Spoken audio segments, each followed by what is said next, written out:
Hello everybody, Pascal here from Neutrality Studies, and today I would like Halo semuanya, Pascal di sini dari Neutrality Studies, dan hari ini saya ingin membahas bersama Anda beberapa perkembangan terbaru antara Rusia dan AS, serta strategi AS yang semakin sering menggunakan ancaman tarif untuk menekan sistem global, baik untuk menghadapi Rusia maupun untuk meningkatkan jumlah uang yang bisa diperoleh Amerika Serikat dari mitra dagangnya. Tapi mari kita mulai dulu dengan kunjungan yang terjadi antara Tuan Witkoff dan Vladimir Putin. Mr. Witkoff and Vladimir Putin. So yesterday on August 6th, Jadi kemarin, pada tanggal 6 Agustus, Tuan Witkoff bertemu dengan Tuan Putin. Dan menurut laporan, pertemuan itu berlangsung selama 3 jam, yang merupakan waktu yang sangat lama, terutama untuk sebuah pertemuan dengan kepala negara oleh seseorang dari Ukraina, oleh seseorang yang bukan mitra sejajar. Namun hal ini menunjukkan bahwa Vladimir Putin jelas sangat menghargai Tuan Witkoff, dan fakta bahwa Tuan Witkoff adalah utusan pribadi Donald Trump, bahwa dia di Manchester Duta Besar Amerika Serikat, bukan perwakilan, tetapi tenatik langsung Donald Trump. Oleh karena itu, tampaknya, menurut pandangan Tuan Putin, wajar untuk meluangkan banyak waktu guna berdiskusi. appropriate to spend a lot of time in order to discuss, and as we know Mr. Putin, and I will show you this later. Dan seperti yang kita tahu tentang Tuan Putin, dan saya akan tunjukkan ini nanti juga, dia mungkin juga menggunakan waktu tersebut untuk secara mendalam mengulas kembali seluruh peristiwa, karena itu adalah sesuatu yang sering dia lakukan, kembali ke sejarah konflik. Jadi, salah satu alasan mengapa waktu yang dihabiskan bersama Tuan Witkoff begitu lama mungkin bisa dijelaskan melalui ketertarikan Tuan Putin sendiri terhadap sejarah konflik tersebut.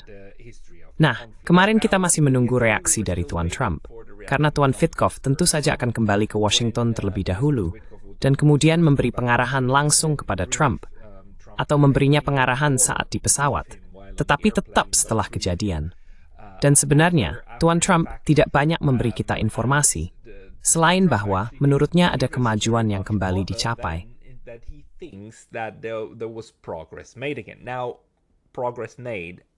Sekarang, kemajuan yang dicapai dan retorika kosong dari Washington ini tidak berarti apa-apa. Dan kita sudah tahu tentang pemerintahan Trump saat ini. Mereka bisa mengubah penilaian, retorika, dan pernyataannya dalam semalam, atau bahkan lebih cepat. Namun pada titik ini, Tuan Trump bahkan mengisyaratkan kemungkinan bahwa kita mungkin akan melihat pertemuan antara dirinya, Tuan Zelensky, dan Tuan Putin. Saya harus katakan, kami belum mendapat konfirmasi apapun tentang hal ini dari Kremlin, dan sejujurnya saya meragukannya. Saya sangat meragukan bahwa hal ini, dalam bentuk apapun, merupakan bagian dari pembicaraan dengan Tuan Putin. Karena kita sudah beberapa kali mendengar Tuan Putin secara terbuka mengatakan dengan sangat jelas, sebelum pertemuan antar pemimpin masuk akal, Anda harus membahas detailnya terlebih dahulu.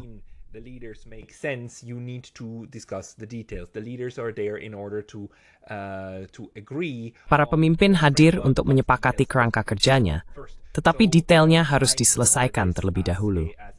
Jadi saya menafsirkan ini sebagai salah satu pernyataan yang lebih ditujukan untuk konsumsi domestik di AS dan Eropa, daripada sebagai rencana nyata tentang apa yang bisa terjadi dengan Rusia. Ini juga merupakan bagian dari sesuatu yang sangat mengganggu saya, yaitu pertunjukan publik atas setiap langkah pendekatan diplomatik, di mana Amerika Serikat pada dasarnya melakukan semuanya secara terbuka. Alih-alih memberikan detail tentang isinya, kita selalu mendapatkan berita utama tentang apa langkah selanjutnya dan seberapa besar kemungkinan hal tertentu akan terjadi.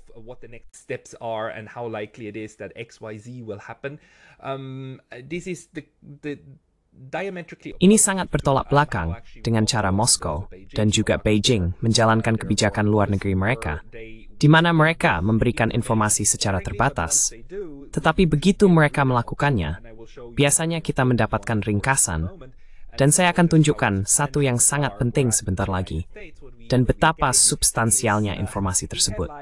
Sementara dengan Amerika Serikat, yang kita dapatkan hanyalah judul-judul berita dan beberapa kalimat di sana-sini, tetapi semuanya bersifat bombastis, seperti, oh, kami akan mengakhiri perang, atau akan ada gencatan senjata, atau apapun itu. Tetapi tidak ada yang substansial. Sekarang, satu hal yang ingin saya tekankan adalah, dan Russia Today melaporkan hal ini, Alasan saya menggunakan Russia Today adalah jika itulah yang dilaporkan dari pihak yang memiliki sudut pandang Rusia, maka kita bisa mengatakan bahwa ini adalah sesuatu yang Anda tahu, diperhatikan oleh Infosfera Rusian. The Russian infosphere pays attention to, right? And one of the things that they pay attention to is that. Dan salah satu hal yang mereka perhatikan adalah bahwa kemarin Menteri Luar Negeri AS Marco Rubio memuji pembicaraan terbaru karena memberikan pemahaman yang lebih baik kepada Washington tentang kondisi di mana Moskow akan setuju untuk berdamai. Jadi Pak Rubio mengatakan bahwa ini adalah pertemuan penting, karena sekarang kita sedikit lebih memahami secara konkret apa yang sebenarnya diinginkan Rusia. Hal ini, pada Agustus 2025, setelah lebih dari 3 tahun perang ini, dan Rusia pada dasarnya telah memberitahu kita di setiap langkah apa yang mereka inginkan, sangatlah mengejutkan. Dan ini sekali lagi menunjukkan ketidakjujuran dari seluruh wacana tersebut. Saya ingin menggunakan kesempatan ini untuk kembali menunjukkan kepada Anda pidato kebijakan luar negeri paling penting yang disampaikan Vladimir Putin dalam 1,5 atau 2 tahun terakhir, menurut saya.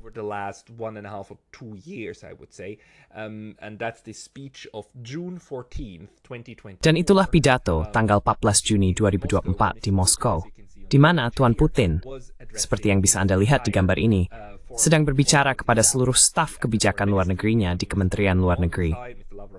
Maksud saya, Tuan Putin di satu sisi, Tuan Lavrov di sisi lain, dan ini pasti pidato selama 2 jam. Lihat saja panjangnya dokumen ini, apa saja yang ia bahas untuk memberi pengarahan kepada staf kebijakan luar negerinya, bukan? Orang-orang yang bertanggung jawab, para duta besar dan pejabat tingkat atas di Kementerian Luar Negeri. Begitu besar upaya yang ia lakukan untuk pada dasarnya menguraikan pola pikir umum, bukan hanya dirinya sendiri, tetapi juga kepemimpinan Rusia. Dan tentu saja, di dokumen inilah ia menguraikan syarat-syarat agar Rusia bersedia mengakhiri perang.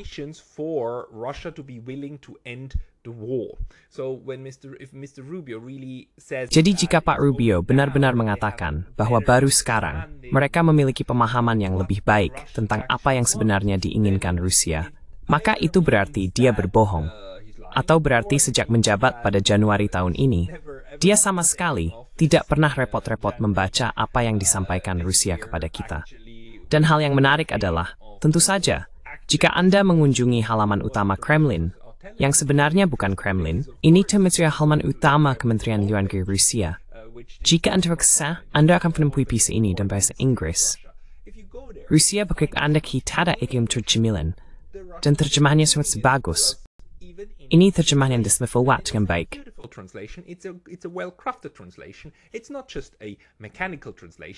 Ini bukan sekadar terjemahan mekanis. Ini benar-benar terjemahan yang dilakukan secara profesional, yang merupakan standar minimum yang bisa diharapkan dari Kementerian Luar Negeri sebuah negara adidaya. Saya hanya ingin menekankan hal ini. Mereka mempekerjakan orang untuk menerjemahkan pidato-pidato ini dan menyebarkannya, mungkin dengan harapan bahwa ini akan sampai ke seseorang. Maksud saya, Menteri Luar Negeri Rubio atau Donald Trump bisa kapan saja mengambil ponsel mereka dan mengakses pidato ini, sama seperti Anda dan saya. Saya hanya perlu menegaskan hal ini berulang kali ketika orang berkata, oh, tapi Rusia tidak mau bernegosiasi. Tidak, mereka mau.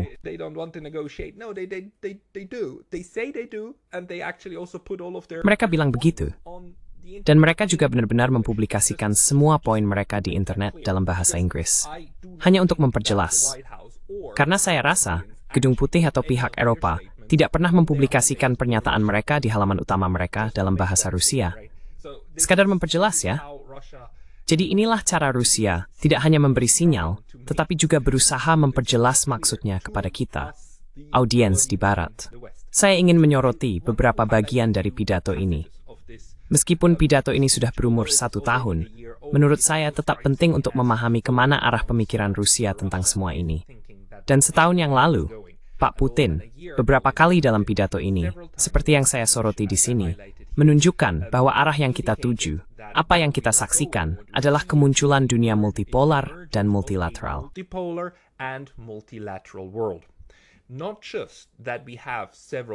Bukan hanya kita memiliki beberapa pusat kekuasaan, tetapi dia juga melihat bahwa sistem yang kita jalani sedang berkembang menuju suatu kondisi di mana multilateralisme akan berkuasa. Perbedaannya adalah, multipolaritas berarti hanya ada kekuatan-kekuatan berbeda yang saling bersaing atau memiliki tingkat perkembangan yang serupa.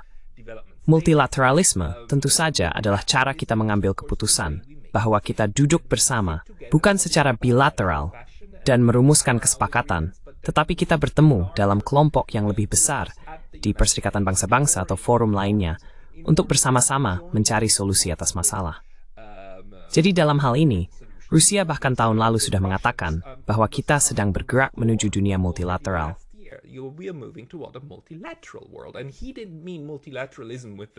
Dan dia tidak bermaksud multilateralisme dengan Barat. Tentu saja, dia kemudian berbicara tentang multilateralisme dengan BRICS, di mana dia melihat masa depan bagi sistem global. Dan dalam hal ini bukanlah gagasan perang dingin, sistem blok, di mana ada Uni Soviet dan AS, dan mereka hanya memaksakan kehendak. Dia memandang ini sebagai upaya kolaboratif di antara kekuatan-kekuatan dalam sistem multipolar. Dia juga, dan saya harus menekankan hal ini, berkali-kali Rusia berbicara tentang sistem keamanan yang tak terpisahkan, bahwa inilah yang perlu kita bangun. Penghormatan terhadap fakta bahwa keamanan pihak lain harus dipertimbangkan ketika memikirkan tentang keamanan diri sendiri.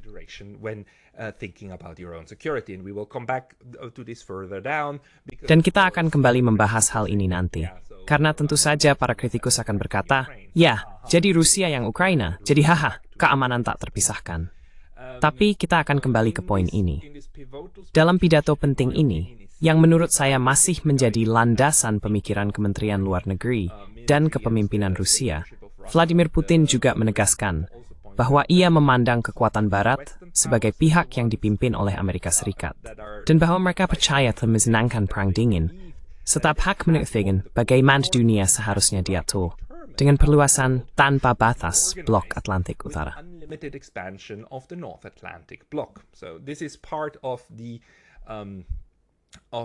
Ini adalah bagian dari penilaian Rusia tentang apa yang terjadi setelah tahun 1990, bahwa hal ini merupakan bagian dari pola pikir akhir sejarah Barat yang membawa kita ke titik di mana kita berada sekarang. Karena saya tidak punya waktu untuk membahas semuanya, saya akan menyoroti beberapa poin penting saja. Pak Putin juga mengatakan, izinkan saya mengingatkan Anda bahwa Washingtonlah yang merusak stabilitas strategis dengan secara sepihak menarik diri dari perjanjian pertahanan anti-rudal. Dan sekali lagi, ini yang dia katakan pada tahun 2024, bukan? Ini selalu menjadi bagian terdepan dalam pemikiran keamanan Rusia. Tetapi baru sekarang, dan saya akan beralih ke tab lain di sini, Rusia benar-benar memutuskan pada 4 Agustus bahwa mereka mengakhiri moratorium terhadap rudal jarak menengah. Their moratorium on intermediate-range missiles. So we had a treaty on the limitation. Jadi, kami memiliki perjanjian tentang pembatasan rudal jarak menengah di Eropa dan Rusia, sehingga rudal-rudal ini yang dapat membawa hulu ledak nuklir dan dapat mencapai targetnya hanya dalam beberapa menit, tidak akan ditempatkan atau dipelihara oleh kedua belah pihak. Dengan cara ini, Anda memiliki waktu reaksi yang lebih lama, dan benar-benar dapat memantau kendaraan peluncur yang mampu membawa nuklir menuju pihak lain. Inti dari semua ini adalah kita tidak ingin ada semacam spiral eskalasi dengan rudal jarak menengah ini. Dan kita juga tidak ingin ada risiko salah menafsirkan apa yang dibawa oleh rudal tertentu, apa yang bisa mereka bawa, dan apakah mereka sudah ditembakkan atau belum.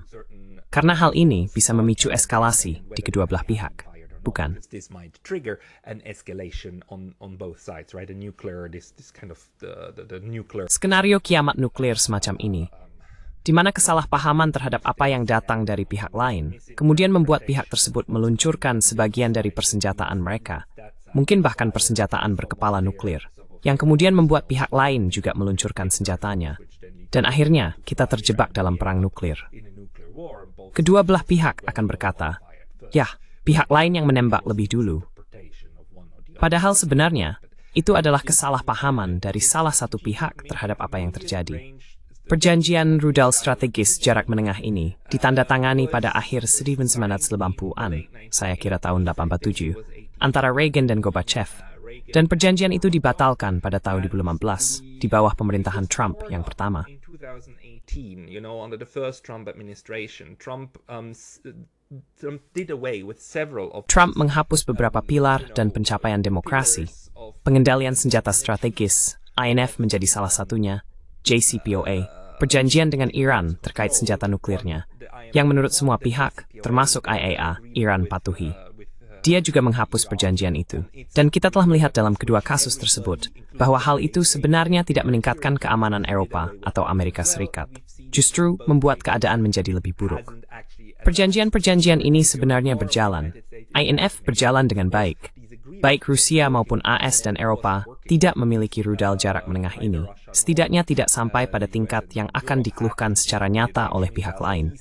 Dan Trump menghapus perjanjian-perjanjian itu pada tahun 2015. Sekarang mereka bahkan sedang membicarakan dan berupaya mengembalikan rudal jarak menengah seperti itu ke benua Eropa, menempatkannya di Jerman, Polandia, Afghanistan, continent, stationing them in Germany, in Poland, and in other places, and they're actively working on developing these systems. Dan mereka secara aktif sedang mengembangkan sistem-sistem ini. Dan Pak Putin, setelah tahun 2015, memutuskan bahwa meskipun AS telah membatalkan perjanjian tersebut, Rusia tetap akan memberlakukan moratorium di pihak mereka untuk tidak menempatkan rudal semacam itu. Namun sekarang, mereka telah menghapus moratorium tersebut. Inilah yang dibahas dalam artikel hari ini, bahwa keputusan sepihak untuk tidak meningkatkan eskalasi di teater rudal jarak menengah kini telah berakhir. Dan mereka akan secara khusus mencari tempat untuk menempatkan rudal Oresnik, yang kini sudah diproduksi massal, yang telah kita lihat aksinya awal tahun ini. Rudal ini memiliki beberapa hulu ledak, dan juga mampu membawa nuklir, rudal hipersonik dengan daya hancur sedemikian besar, sehingga bahkan tanpa hulu ledak nuklir pun, dapat menimbulkan kehansi dari setara dengan semen nuklir berkekuatan rendah. Dan Eropa, AS tidak memiliki pertahanan terhadap Rusia. Benar itu. Europe and the US is defenseless. You cannot shoot that thing down. So you're just the targets just sit there and it's going. Jadi target-target itu hanya diam di sana. Dan skenario yang kita lihat mirip dengan apa yang terjadi antara Iran dan Israel, di mana kedua belah pihak tidak mampu menembak jatuh rudal satu sama lain, dan keduanya mengalami kerusakan. Dan di sini, Rusia mengatakan bahwa mereka sekarang bisa merusak benua Eropa dimanapun mereka mau, dan tidak ada yang bisa dilakukan untuk mencegahnya. Terutama sekarang, terutama jika Anda tidak bersedia memiliki perjanjian yang mengikat secara hukum, dan dapat diverifikasi yang melarang penggunaan atau penempatan senjata-senjata ini. Jadi ini hanyalah bagian dari eskalasi, dan ini juga memberitahu saya bahwa negosiasi dengan Amerika tidak berjalan seperti seharusnya. Tapi mari kita kembali ke hal ini sebentar lagi, karena saya ingin menunjukkan beberapa kutipan lagi dari pidato tahun 2024. And the next time that is Pak Putin. 2024, this very long speech by Mr. Putin. I find it just stunning that at all points. Saya benar-benar merasa takjub bahwa di setiap kesempatan, Rusia terus mengatakan bahwa mereka sebenarnya siap untuk memperbaiki hubungan lagi, begitu pihak lain mengizinkannya. Izinkan saya membacakan ini. Jika Eropa ingin terus menjadi pusat pengembangan global yang independen dan kutub budaya serta peradaban di planet kita, dunia multipolar, jika mereka ingin menjadi kutub tersendiri di dunia multipolar, mereka harus benar-benar menjaga hubungan yang baik dan bersahabat dengan Rusia. Yang terpenting, kami siap untuk itu.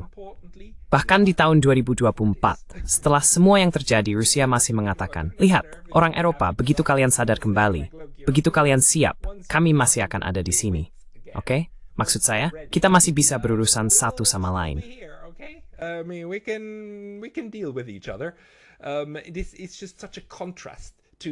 Ini benar-benar sangat kontras dengan tindakan pidato dari Jerman, Prancis, Polandia, dan para pemimpin Baltik, yang tidak pernah melewatkan kesempatan untuk membingkai Rusia sebagai musuh yang mematikan, dan mengatakan bahwa tidak ada yang bisa diterima selain kemenangan strategis mutlak, bukan? Orang Rusia selalu jauh lebih santai dan berkata, seperti, lihat, ketika kalian kembali, kami masih di sini. bukan? Saya juga ingin memberikan ini. Ketika dia berkata kepada Kemen Luar Negeri, saya instruksikan kalian untuk membantu semaksimal mungkin dalam mengembangkan perjanjian internasional di semua bidang multilateralisme ini. Mereka sangat penting untuk memperkuat kerjasama ekonomi antara negara kita dan mitra-mitra kita. Ini juga seharusnya memberikan dorongan baru untuk membangun kemitraan Eurasia yang besar. Puja sada strength dapat naik dasar sosial ekonomi, bahwa sistem kremalan Dayton baru di Eropa. Indivisible security system in Europe. This of course was pivotal because again he's speaking to all of his ambassadors. Ini tentu saja sangat penting karena sekali lagi dia berbicara kepada semua duta besarnya, kepada seluruh staf kebijakan luar negerinya, bukan? Dia mengatakan, inilah yang harus kita upayakan, sebuah tatanan ekonomi Eurasia yang diharapkan akan mengarah pada sistem keamanan. Ini jelas merupakan visi jangka panjang. Lalu dia mulai membicarakan Ukraina, dan dia masuk ke dalam perkembangan sejarah yang sangat panjang tentang berbagai peristiwa politik yang terjadi hingga sampai pada titik ini di tahun 2024. Dia memulai dengan, saya ingin langsung memperjelas, krisis yang melibatkan Ukraina bukanlah konflik antara dua negara atau dua bangsa yang berasal dari masalah di antara mereka. Jika hanya itu, masalahnya sudah akan selesai. Tapi dia melihat ini tentu saja sebagai persaingan yang jauh lebih besar, yang disebabkan oleh campur tangan Barat, Eropa dan Amerika Utara, AS. Dia membahasnya secara sangat rinci. Anda bisa melihat panjangnya artikel ini di sini. Poin penting bagi saya adalah bahwa dia membingkai operasi militer khusus, perang habis-habisan yang dimulai pada 24 Februari 2022, sebagai cara untuk bernegosiasi dengan pihak Ukraina. Dan dia memang mengatakan demikian. Saya perlu menekankan ini. Berkali-kali dia mengatakan bahwa dimulainya operasi militer khusus, seperti yang dilakukan pada 24 Februari, sebenarnya tidak lain hanyalah operasi untuk memaksa rezim Ukraina menuju perdamaian. Pasukan ada di sana untuk mendorong pihak Ukraina ke meja perundingan, mencoba mencari solusi yang dapat diterima, dan dengan demikian mengakhiri perang yang dimulai Kiev terhadap Donbas sejak 2014. Sekali lagi, apakah dia jujur atau tidak? Sita by Steinhu, Domsruth. We will only know in many years. But at least the way that he portrays. Namun setidaknya cara dia menggambarkan situasinya dan cara dia menginstruksikan seluruh staf kebijakan luar negerinya untuk membingkainya adalah bahwa perang dimulai pada tahun 2014. Pertempuran, konflik dimulai pada tahun 2014. Pada tahun 2022, kami menggunakan operasi militer khusus untuk memaksa pihak lain akhirnya mencapai kesepakatan. Dan kemudian dia mengatakan bahwa ini hampir berhasil. Dan saya hanya selama ini. Sebesar akan baik Moskow maupun Kiev memang telah tahap. Ini berbicara tentang kesepakatan Istanbul, bukan? Of the Istanbul agreements, right? The Istanbul peace negotiations in March. Negosiasi perdamaian Istanbul pada Maret 2022. Dan dia tentu saja benar sekali bahwa begitu pasukan Rusia secara resmi melintasi perbatasan pada 24 Februari 2022, mereka langsung mulai bernegosiasi dengan pihak Ukraina. Pertama secara daring, lalu di Belarus, dan kemudian di Istanbul, dan semakin mendekati tercapainya sebuah kesepakatan. Sekali lagi, saya harus menekankan, ini bukan dilakukan antara kepala negara. Ini dilakukan antara delegasi mereka dan para negosiator yang benar-benar memahami detailnya. Tim negosiasi yang baru-baru ini kembali dikirim Rusia ke Istanbul, yang terus dikatakan Barat tidak serius. Dipimpin oleh kepala negosiator yang sama seperti yang sudah mereka kirim pada 2022. Ini menunjukkan tingkat perhatian Rusia dalam menyelesaikan detail, bukan sekadar membuat pidato besar dan menjadi berita utama.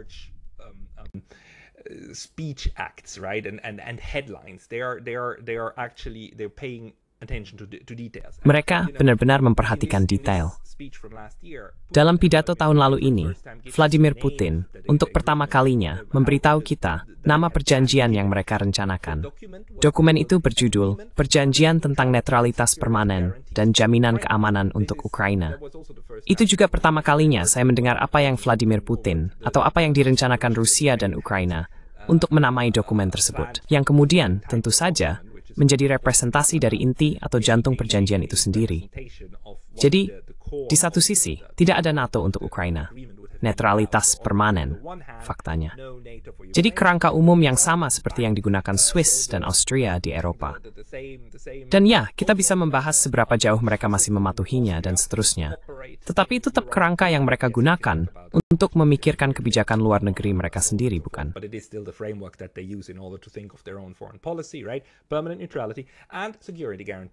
Netralitas permanen dan jaminan keamanan untuk Ukraina, termasuk demilitarisasi dan denazifikasi Ukraina, menurut Vladimir Putin, telah dimasukkan dalam dokumen ini.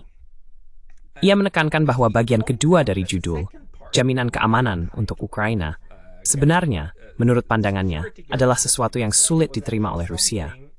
Ia mengatakan bahwa Rusia yang juga memahami kekhawatiran keamanan Ukraina, setuju bahwa Ukraina akan menerima jaminan serupa dengan yang dinikti anggota NATO, tanpa secara resmi bergabung dengan aliansi tersebut.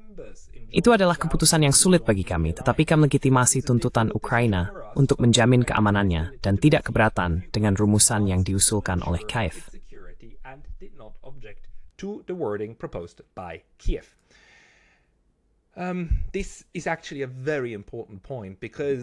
Ini sebenarnya adalah poin yang sangat penting, karena kita memiliki para sarjana barat, Tuan Radchenko, dan saya lupa nama yang satunya, yang pada Februari atau Maret tahun ini mendapatkan beberapa draft perjanjian dari kesepakatan ini pada tahun 2022.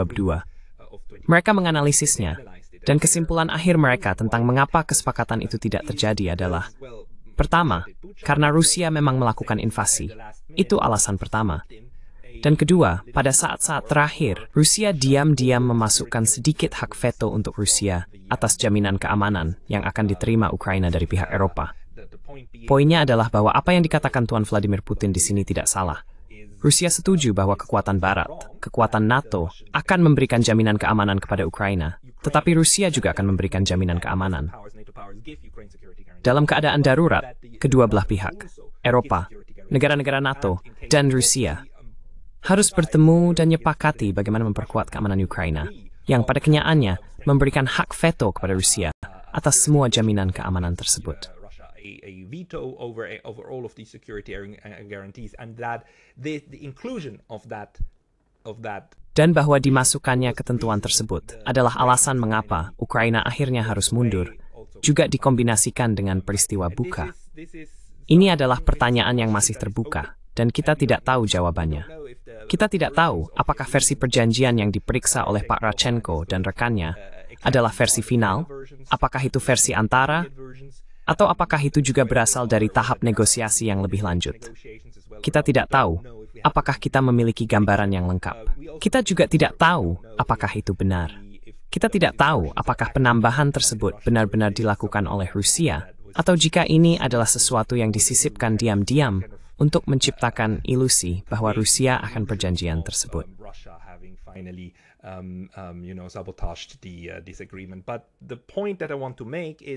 Tapi poin yang ingin saya sampaikan adalah bahwa apa yang dikatakan Vladimir Putin di sini juga sejalan dengan analisis Barat. Sesuatu yang memang benar-benar terjadi, bahwa Rusia, setidaknya sampai tingkat tertentu, bersedia menerima jaminan keamanan dari Barat untuk Ukraina. Dan sekali lagi, ini kembali ke poin yang dia sampaikan sebelumnya, dan yang juga sering disampaikan oleh banyak diplomat serta pemikir kebijakan luar negeri Rusia, bahwa Rusia memandang keamanan sebagai sesuatu yang tidak dapat dipisahkan, dan bahwa keamanan pihak lain juga harus diperhitungkan. Mereka menerima itu, baiklah ya. Meskipun mereka sedang berperang melawan Ukraina, Ukraina juga memiliki kebutuhan keamanan. Dan jika kita ingin mencapai kesepakatan melalui negosiasi, jika kita ingin solusi diplomatik, saya akan menghormati tersebut.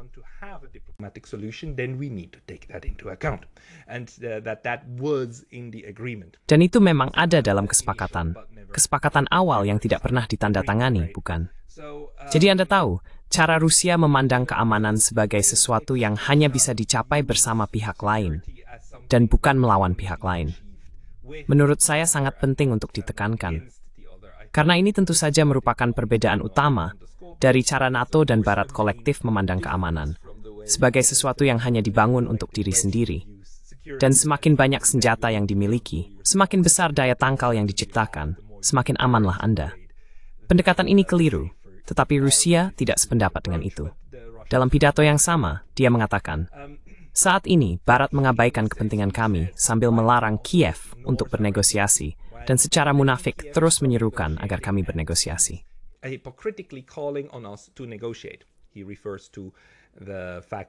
Dia merujuk pada fakta bahwa Tuan Zelensky bahkan hingga sekarang masih memiliki dekret presiden yang melarang Presiden Ukraina sendiri dan presiden-presiden berikutnya untuk bernegosiasi langsung dengan Vladimir Putin, bukan? Itu terlihat benar-benar konyol. Di satu sisi, mereka dilarang bernegosiasi dengan kami, tetapi kami justru diminta untuk bernegosiasi, seolah-olah kami yang menolak melakukannya. Itu tidak masuk akal. Seolah-olah kita hidup di dunia fantasi.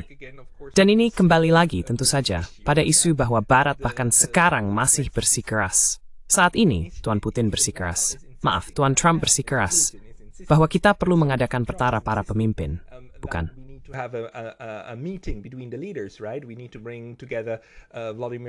Kita perlu mempertemukan Vladimir Putin dan Volodymyr Zelensky.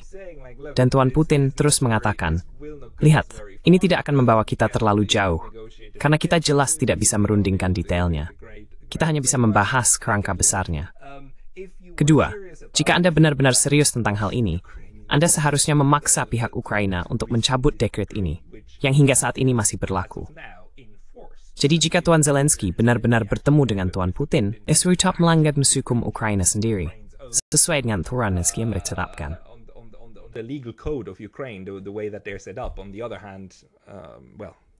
Di sisi lain, kita tidak perlu membahas secara rinci apakah Pak Zelensky masih merupakan pemimpin sah Ukraina atau tidak.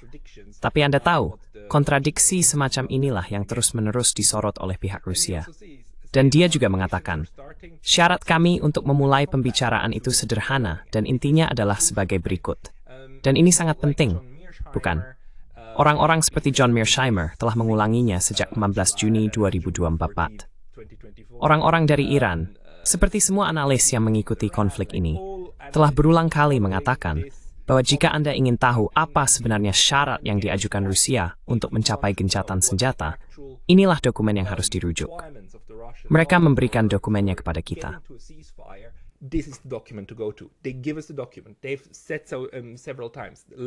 Mereka telah mengatakan itu beberapa kali. Lavrov terus-menerus mengatakannya.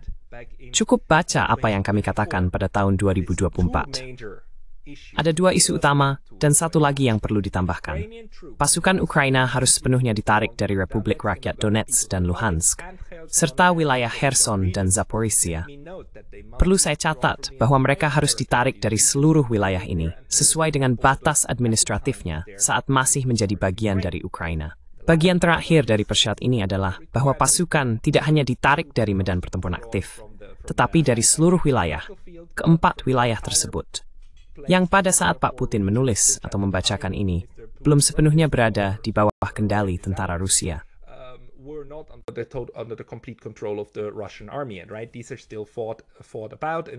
Wilayah-wilayah ini masih menjadi perebutan. Dan bahkan sekarang, tidak semua bagian dari perbatasan administratif keempat oblast tersebut berada di bawah kendali Rusia. Jadi jika pihak Ukraina setuju untuk mundur dari wilayah-wilayah itu, maka, begitu Kiev menyatakan bahwa mereka siap mengambil keputusan ini dan mulai benar-benar menarik pasukan dari wilayah-wilayah tersebut, serta secara resmi memberitahukan bahwa mereka meninggalkan rencana untuk bergabung dengan NATO, pihak kami, demi menghentikan tembakan dan memulai negosiasi, akan mengeluarkan pernyataan seperti itu pada saat itu juga.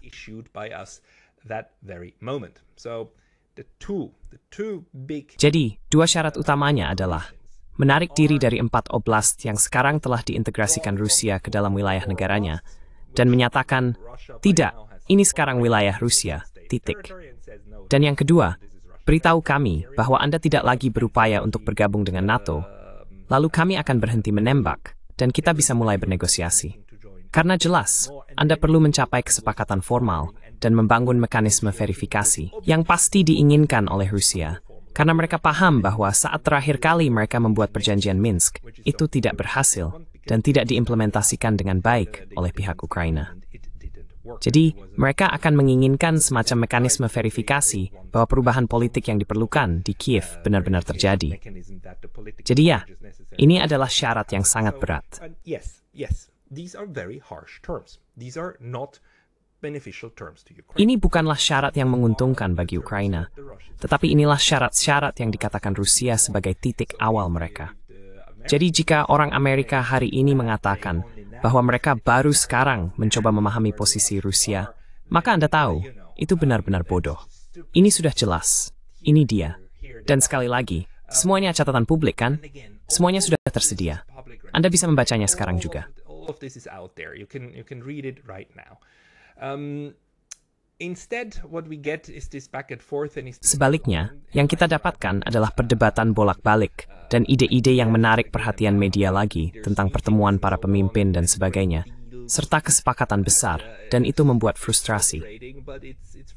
Tapi ini membuat frustrasi seperti halnya flu. Kita hanya harus menghadapinya. Sayangnya, kita memang harus menerima kenyataan bahwa orang Amerika menjalankan politik kekuatan besar dengan cara yang sangat berbeda dari Rusia.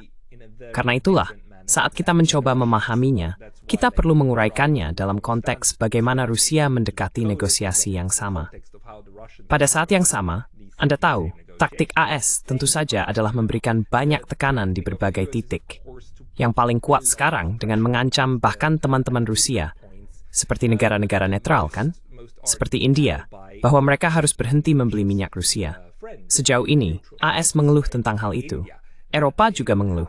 Tapi mereka tidak melakukan apa-apa untuk menentangnya. Maksud saya, bahkan orang Eropa tetap membeli minyak yang didapat India dari Rusia, lalu dijual kembali ke Eropa. Dan gagasan Pak Trump sekarang adalah menggabungkan negosiasi dengan Rusia, atau pembicaraan damai ini. Meskipun saya sendiri tidak benar-benar berpikir bahwa ini masih bisa disebut pembicaraan damai. I don't really think that they're peace talks anymore. I do think that they are more or less just a political. Saya pikir itu pada dasarnya hanyalah proses politik untuk memuaskan audiens domestik di AS, para pemilihnya, bahwa dia masih berusaha mencapai sesuatu, tetapi usahanya digagalkan oleh Vladimir Putin yang dianggap tidak masuk akal. Begitulah cara saya memahaminya. Namun sekarang, ide terbaru tentang bagaimana tekanan bisa ditingkatkan adalah dengan menekan negara ketiga.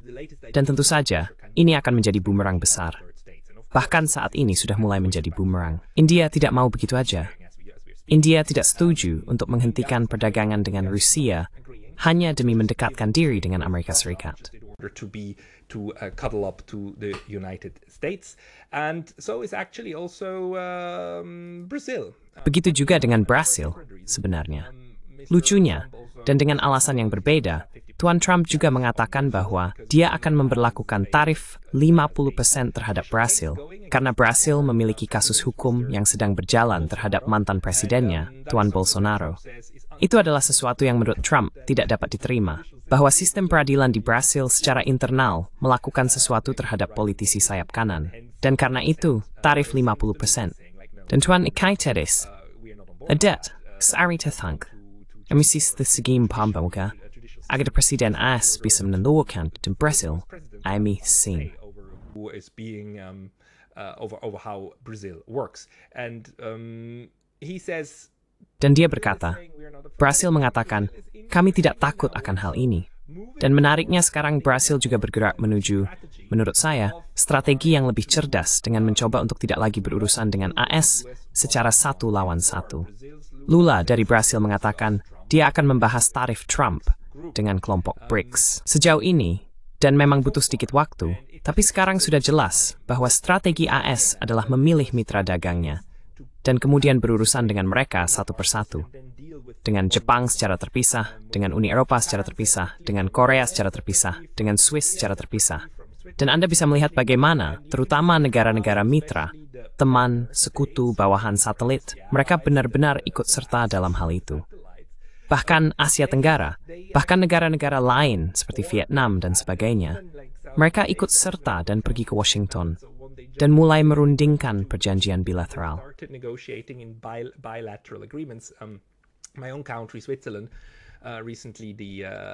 Negaraku sendiri, Swiss, baru-baru ini, 2 dari 7 menteri kami hanya punya 7, benar-benar terbang ke Amerika Serikat untuk menegosiasikan penurunan tarif 39% yang tiba-tiba diberlakukan Trump pada Swiss pada 1 Agustus karena defisit perdagangan. Ini tentu saja merupakan strategi di mana mitra yang lebih kuat, yang selalu Amerika Serikat dengan siapapun, karena AS masih merupakan ekonomi terbesar di dunia. Ya, bukan dalam hal PPP, tapi secara nominal, selalu memiliki pengaruh yang sangat besar. Jadi mengambil mereka satu persatu juga menjadi alasan mengapa Rusia dan Tiongkok membicarakan pentingnya multilateralisme. Karena disitulah negara-negara lain memiliki ruang lebih untuk bernegosiasi.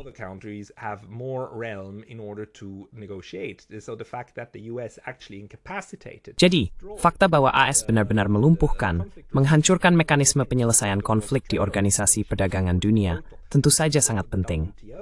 WTO tidak bisa berbuat apa-apa karena WTO adalah badan multilateral, tetapi yang satu itu sudah diblokir. Dan saat ini AS sedang berusaha mengadu semua mitra lainnya satu sama lain, bukan? AS mencoba mengadu Jepang dengan Korea, dengan Taiwan, dengan Swiss, dengan Eropa, karena pertanyaannya sebenarnya bukan apakah salah satu dari mereka mendapatkan kesepakatan dagang yang menguntungkan atau tidak. Pertanyaan bagi para mitra menjadi, seberapa menguntungkan kesepakatan dagang kita dibandingkan dengan yang lain? Jepang dan Korea ingin berada dalam perjanjian yang serupa, meskipun hanya 15%, meskipun hanya 20%.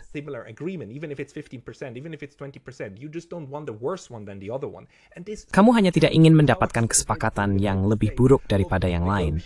Dan ini secara struktural kembali memberdayakan Amerika Serikat untuk menegosiasikan perjanjian yang semakin baik, guna mendapatkan lebih banyak mata uang, lebih banyak uang, dan lebih banyak konsesi dari para mitranya. Jadi pada akhirnya, ini menjadi permainan antara Jepang melawan Korea, melawan Swiss, melawan Uni Eropa, dan bukan lagi negara-negara ini melawan Amerika Serikat. Karena kamu khawatir tentang memiliki lapangan permainan yang setara dengan yang lain. Amerika Serikat membingkainya sebagai upaya untuk membawa kembali lebih banyak industrialisasi ke AS dan membuat lebih banyak barang di Amerika. Tetapi sebenarnya, yang mereka coba lakukan adalah mengadu para mitra ini satu sama lain.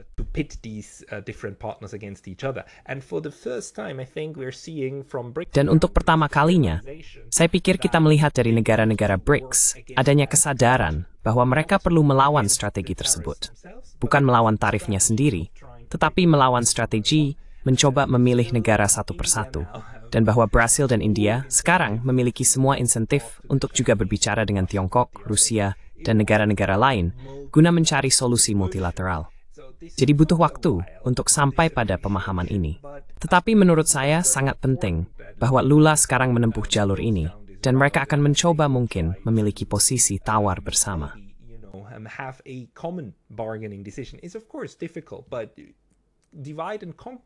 Tentu saja, ini sulit. Strategi pecah belah yang saat ini digunakan AS dengan mitra dagangnya hanya bisa dikalahkan dengan menemukan standar minimum yang disepakati semua negara tersebut. Seperti, oke, kita akan menargetkan itu untuk bernegosiasi dengan AS. Jika tidak, AS akan terjebak dalam logikanya sendiri yang mengancam akan memberikan sanksi atau tarif kepada mitranya. Yang pada akhirnya, jika dilakukan kepada semua orang, justru berarti mereka habisan bahan baku sendiri. Jadi sinilah permainan yang harus dijalankan Tin. Dan saya pikir Brasil sekarang mulai memahami hal ini. Saya juga yakin bahwa Tiongkok sejak awal sudah kekuatan mereka sendiri.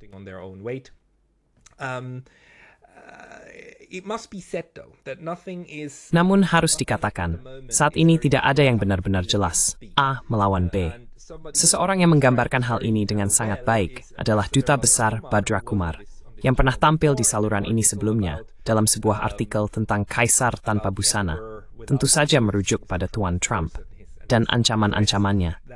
Di satu sisi benar, India sedang ditekan untuk tunduk pada tuntutan AS agar menghentikan perdagangan dengan Rusia, dan masyarakat India sangat marah tentang hal ini, serta secara terbuka menyuarakannya. Namun pada saat yang sama, ia berpendapat bahwa komunitas strategis India tampaknya tidak menyadari implikasi mendalam dari partisipasi pertama negara itu dalam latihan multilateral Talisman Sabre 2025 yang dipimpin AS dan saat ini sedang berlangsung di Australia dan Pasifik Barat. Put differently, a proper awareness is lacking. Dengan kata lain, kesadaran yang tepat kurang bahwa perdagangan minyak Rusia dengan India hanyalah salah satu contoh kecil dari strategi pembendungan Barat terhadap Rusia. Saya pikir ini adalah hal yang sangat penting untuk disoroti. Dunia tempat kita berada saat ini, cara kerjanya, bukanlah soal semuanya, atau tidak sama sekali. Sebenarnya, ini adalah pendekatan berlapis-lapis dari semua pihak, yang berusaha memberi tekanan pada pihak lain. Ada kerjasama di beberapa bidang, sementara persaingan ada di bidang lain, dan India sebenarnya ikut bermain dalam hal itu. Saya rasa dia mungkin akan melihat latihan-latihan dalam format Quad ini sebagai sesuatu yang sangat kritis. Karena ini, tentu saja, sekali lagi merupakan bagian dari upaya menciptakan ketergantungan struktural pada Amerika Serikat. Creating structural dependence on the United States. On the other hand, India does have.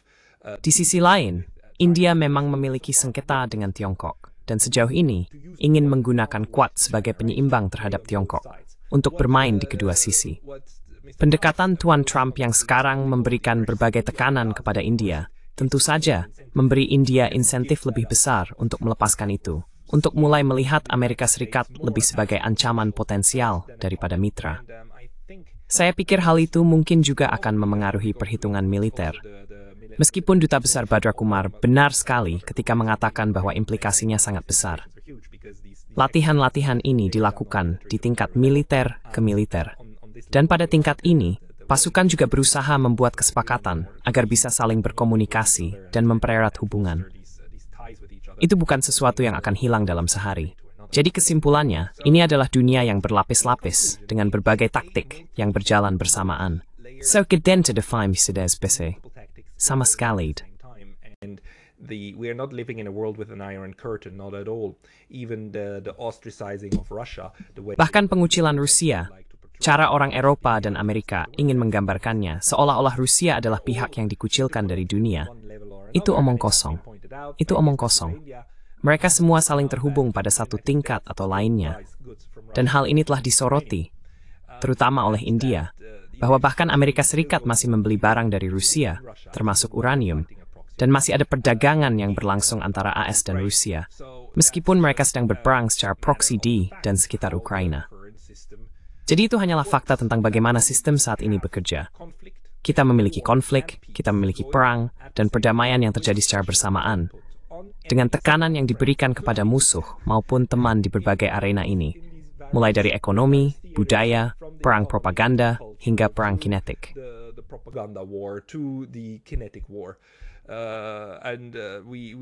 Dan kita perlu membeda hal ini. Saya tidak berpikir bahwa pertemuan antara Tuan Zelensky, Tuan Trump, dan Tuan Putin akan terjadi dalam waktu dekat. Karena pihak Rusia sudah cukup jelas mengenai syarat-syarat yang harus dipenuhi terlebih dahulu.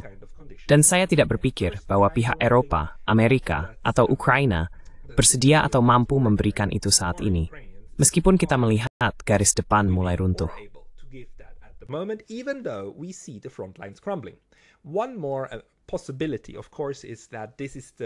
Satu kemungkinan lagi, tentu saja, adalah bahwa ini merupakan awal dari perubahan narasi. Karena jika penilaian di Barat sekarang adalah perang di Ukraina benar-benar sudah kalah, yang perlu dicegah adalah munculnya narasi tentang kekalahan itu. Dan mungkin saja, ini adalah awal untuk penyerahan diri Ukraina, karena garis depan mulai runtuh.